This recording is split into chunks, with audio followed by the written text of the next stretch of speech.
Hello friends, welcome to back our YouTube education channel. आज के इस वीडियो में हम करने जा रहे हैं class 9 social science text book का chapter number 1, first world war and Russian revolution. ठीक है, ये आपका पार्ट 2 है जिसमें हम factor that caused first world war करने वाले हैं। तो अगर आपने हमारा पार्ट 1 नहीं देखा है तो सबसे पहले आप उसे देख लीजिए। स्टार्ट करते हैं हमारा वीडियो। सबसे पहले आता है factors that caused first world war, ऐसी चीज़ें जिसकी वजह से जो फर्स्ट वर्ल्ड वॉर था वो हुआ था। The First World War could be considered as one of the most heartbreaking and unforgettable events of the modern India। तो जो फर्स्ट वर्ल्ड वॉर है वो माना जाता है सबसे ज़्यादा हार्ट ब्रेकिंग और जिसको हम कभी भूल नहीं सकते ऐसा इवेंट, ठीक है, मॉडर्न इंडिया का। Many factor were responsible for this, इसके लिए बहुत ही ज़्यादा फैक्टर्स जो थे वो रिस्पॉन्सिबल थे। जो फर्स्ट वर्ल्ड वॉर था वो चालू हुआ 1 अगस्त 1914 को। Germany had defeated France in the southern war. Germany जो है उसने फ्रांस को सेदर्न वॉर में हरा दिया था, बिकॉज ऑफ व्हिच, जिसकी वजह से जो फ्रांस है उसको एक ट्रीटी साइन करनी पड़ी जिसका नाम है फ्रैंकफर्ट ट्रीटी 1871 में। ठीक है, अब इस फ्रैंकफर्ट ट्रीटी के हिसाब से क्या था, जो वॉर का जो भी फाइन है वो फ्रांस को देना था और उसके 2 प्रोविंसेस जो कि थे लोरेन और एल्सेक वो भी जर्मनी को दे देना था। फ्रांस, ठीक है, फ्रांस ये अपनी जो अपमान है वो भूलने वाला नहीं था और वापस आक्रमण तो करने ही वाला था। इसके लिए जो फ्रैंकफर्ट ट्रीटी है वो खुद में ही फर्स्ट वर्ल्ड वॉर का रीजन बन गया। और ये जो वॉर है इसका एंड होते ही इसने एक बीज बो दिया फ्यूचर वॉर के लिए। ठीक है, ये वॉर ख़त्म होते ही आगे जो वॉर होगा उसका भी बीज बो दिया गया। इकोनॉमिक फैक्टर अब क्या था वर्ल्ड वॉर के लिए, तो देखो इकोनॉमिक फैक्टर था जो इंग्लैंड है उसने एस्टेब्लिश किया था उसका वॉस्ट एम्पायर, बहुत ही बड़ा एम्पायर एशिया और अफ्रीका में इन द 19th सेंचुरी में। It exploited it's colonies economically and become rich. उसने क्या किया, एशिया और अफ्रीका के जो कॉलोनीज है उसे बहुत ही ज़्यादा एक्सप्लॉइट किया और उसमें से जो भी पैसा लाया उससे अपनी कंपनी को, अपनी जो देश है उसको बढ़ा लिया, उसको रीच कर लिया, अमीर बना दिया। Due to industrialisation and swift colonisation, ठीक है, इंडस्ट्रियलाइजेशन और तेज़ी से कॉलोनाइजेशन की वजह से जो यूरोप था उसको बहुत ही ज़्यादा क्वांटिटी में रॉ मटेरियल चाहिए था। और 19th सेंचुरी के लास्ट क्वार्टर में, लास्ट में जो जर्मनी है उसने स्टार्ट किया कंपटीशन करना, किसके साथ, एशिया और अफ्रीका के साथ। और जर्मनी ने स्टार्ट किया सप्लाइंग गुड। तो फिर जो जर्मनी था वो चीज़ें जो इंग्लैंड है उसके कंपैरिजन में चीपर यानी सस्ते दाम में बेचने लगा। ठीक है, इंग्लैंड और फ्रांस के मुताबिक सस्ते दाम में बेचने लगा।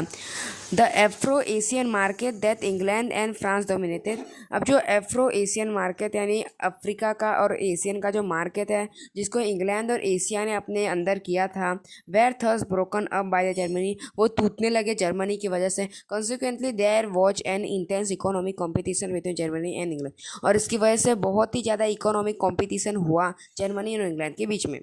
अब मिलिट्रिज्म क्या है, तो मिलिट्रिज्म में जो मिलिट्री फोर्स है वो बहुत ज़्यादा इम्पोर्टेंट बन गया कंपटीशन, क्योंकि देखो मिलिट्री फोर्स बहुत ज़्यादा ज़रूरी था अगर कोई भी देश को किसी के साथ कंपटीशन करना है। ठीक है, तो जो यूरोपियन नेशंस हैं उन्होंने अपना मिलिट्री फोर्स है उसको एक्सपांसन किया, उसको बहुत ज़्यादा बढ़ा दिया।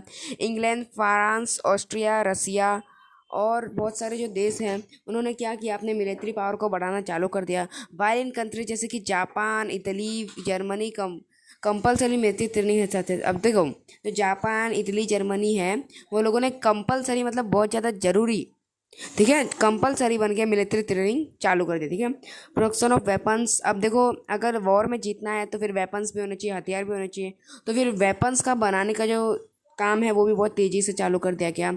ठीक है, क्योंकि सेल्फ डिफेंस के लिए वेपन जो चाहिए। Thus militarism got an impetus and military competition. अब देखो इसके लिए वैसे जो मिलिट्रीज है उसको बढ़ावा मिला और मिलिट्री का जो कंपटीशन है वो भी एडेड हो गया इकोनॉमिक कंपटीशन में के साथ, और उसने क्रिएट किया एक serious situation first world war के लिए। ग्रुपिज्म सीक्रेट ट्रीटीज, ठीक है, अब ये क्या है इसको भी पढ़ते हैं। तो देखो ये क्या है, ग्रुपिज्म एंड सीक्रेट ट्रीटीज। अब देखो ग्रुपिज्म और सीक्रेट ट्रीटीज हैं, उन्होंने मेजर रोल प्ले किया फर्स्ट वर्ल्ड वॉर में। जो फर्स्ट वर्ल्ड वॉर था उसमें क्या हुआ, 2 ग्रुप में लोग डिवाइड हुए फर्स्ट वर्ल्ड वॉर में। एक तरफ थी Germany, Austria, Hungary, Bulgaria, Turkey, और दूसरी तरफ थी group of England, France, Russia and Japan. अब देखो फीलिंग ऑफ जेलसली मतलब कि जेलिस जलन होने लगा सबको एक दूसरे से। फिर शत्रुता एक दूसरे से होने लगी, मिसट्रस्ट विश्वास नहीं होने लगा, डर लगने लगा, और हेतर्द, ठीक है, हेत भी होने लगा एक दूसरे से। इसकी वजह से दो ग्रुप में लोग बच गए, विच वॉज एन इम्पॉर्टेंट, जो कि बहुत ज़्यादा मेन फैक्टर था फर्स्ट वर्ल्ड वॉर के लिए। Feeling of fierce national, fierce मतलब होता है भयंकर, तो अब भयंकर नेशनलिज्म की फीलिंग। देखो द इंडिपेंडेंस ऑफ बेल्जियम, जो बेल्जियम और ग्रीस है वो दोनों ही स्वतंत्र देश थे, और वो दोनों ही एक दूसरे से जुड़ गए, वो दोनों ही एक दूसरे से यूनिफिकेशन हो गया, दोनों एक दूसरे में जुड़ गए और दोनों एक राज्य हो गए of Germany and Italy, where the result of nation. इसकी वजह से जो जर्मन, ये जो बेल्जियम है और जो ग्रीस है, ठीक है, वो क्या हुआ है, वो जर्मनी और इटली के साथ जुड़ गए। बट लेटर, फिर बाद में क्या हुआ, ये इसकी वजह से जो फीलिंग है नेशनलिज्म की, देश प्रेम की जो फीलिंग है, वो एक एक्सट्रीम और नैरो बन गया यूरोप के लिए, ठीक है। बहुत ज़्यादा काम का नहीं लगा यूरोप के लिए, क्योंकि जो यूरोप है उसने क्या किया, इकोनॉमिक जेलस एक दूसरे में पैदा कर दिया, कंपटीशन एक दूसरे में पैदा कर दिया, और कॉलोनाइजेशन मतलब कि किसी, देखो उसने तुमसे ज़्यादा राज्य हासिल किया है और उसने तुमसे कम किया है। ऐसा करके जो यूरोप ने क्या किया, दो देशों के बीच में झगड़ाना चालू कर दिया, और ये एक विनाशकारी चीज़ था लोगों के लिए। और फिर जो अपने देश के लिए जो प्रेम है और दूसरे देश के जो हेत है वो बढ़ने लगा। The German chief Kaizer William was the other ऑर्गेनेटर। अब देखो जो जर्मन चीफ काइजर है उनको माना जाता है ओरिजिनेटर नेशनलिज्म एंड कॉलोनाइजेशन, मतलब उनकी वजह से देश प्रेम और दूसरे देश को हासिल करने की जो रीत है वो चालू हुई थी। ही वॉज ओवर एम्बियस, मतलब कि वो जो थे वो महत्वाकांक्षी थे, वो अपने बारे में ही सोचते थे, वो ऐसा मानते थे कि वो पूरी दुनिया के ऊपर राज करें। He wanted to get things done, वो चाहते थे ये चीज़ें हो जैसा वो चाहे, ठीक है, उनकी जो ग्रैंड मिलिट्री पावर है उसकी मदद से।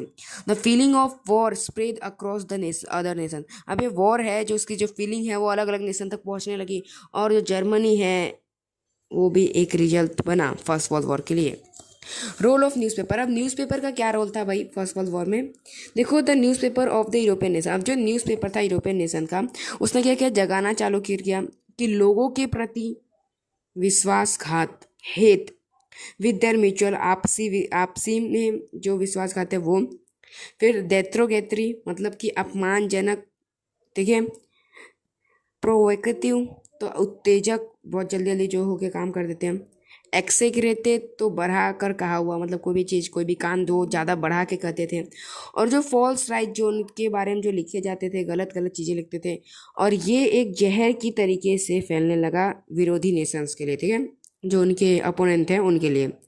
That the rulers of respective Nations, तो इसके वजह से जो आदरणीय जो नेशंस है, जो अच्छे लोग थे, उनके खिलाफ भी लोग उनके ओपोनेंट में चले गए।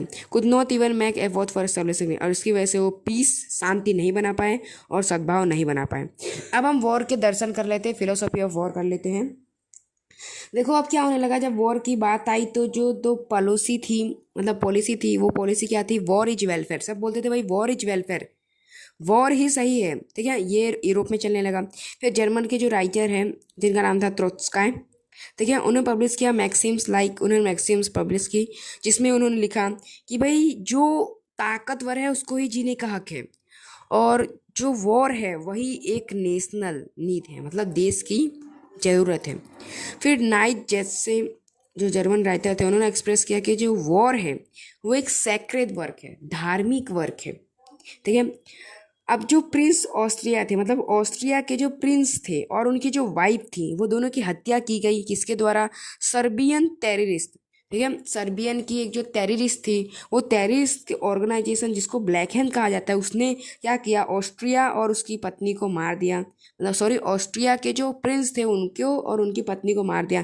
अब जो ऑस्ट्रिया के लोग थे उसने क्या किया, इसका जो ब्लेम है वो सर्बिया के ऊपर डाल दिया कि सब पूरी गलती सर्बिया देश की है, सर्बियन टेररिस्ट की नहीं। इसकी वजह से उसने पूरी गलती उसके ऊपर डाल दी और उनको अंतिम चेतावनी दे दी कि भाई तुम्हारे पास 48 घंटे की मुहूर्त है, उसमें तुम अपनी जो गुनाह है उसको स्वीकार कर लो। अब सर्बिया ने डिक्लेयर कर दिया कि भाई इसमें मेरी कोई गलती नहीं है, उसने बहुत ज़्यादा वो बोला कि भाई मेरी कोई गलती नहीं है, उसने इग्नोर कर दिया matter without listening to anything. अब सर्बिया, ठीक है, बिना सर्बिया का सुने ऑस्ट्रिया ने वॉर डिक्लेयर कर दिया सर्बिया के साथ, और इसी के साथ जो फर्स्ट वर्ल्ड वॉर है वो चालू हो गया। तो इसी के साथ आपका पार्ट 2 भी फिनिश होता है। तो अगर आपको हमारा वीडियो अच्छा लगा तो लाइक सब्सक्राइब कीजिए। मिलते हैं अगले वीडियो में। जय हिंद, जय भारत।